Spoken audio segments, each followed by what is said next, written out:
This spring, voters residing within Lewisville ISD boundaries will see 3 bond propositions on their election ballot for LISD. Propositions A, B, and C. UnRapped details about what projects are included in the bond election in an earlier episode of this series, or visit lisdbond.com. You may have seen that even if voters approve these bond propositions, the tax rate will not change.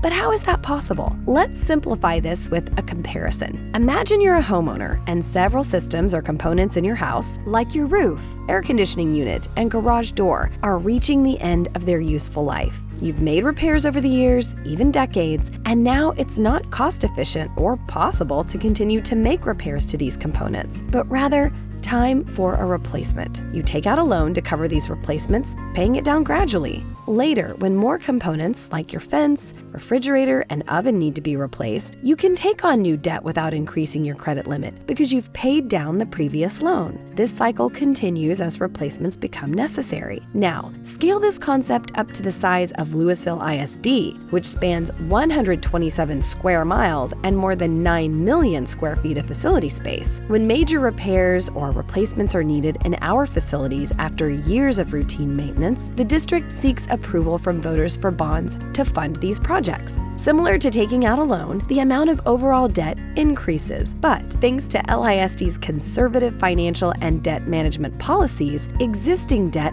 has been paid down, ensuring no increase in the INS tax rate is necessary to fund the bonds proposed in the spring election. Over the last decade, LISD has even paid off nearly $140 million in debt early, saving taxpayers $19 million in interest. You may ask yourself, doesn't the district have a savings account they set aside to pay for these types of projects? While the district does pay for routine maintenance and repairs through its M&O budget, the state of Texas has set up the school finance system in a way where public school districts do not receive funding to pay for major repairs and replacements, but rather are required to ask voters for their approval through bonds. We'll dive deeper into the 2 buckets of school funding in another episode of UnRapped. Lewisville ISD residents are eligible to vote in the bond election. Early voting runs from April 22nd through April 30th, and Election Day is May 4th. And that's how school debt affects the tax rate, UnRapped.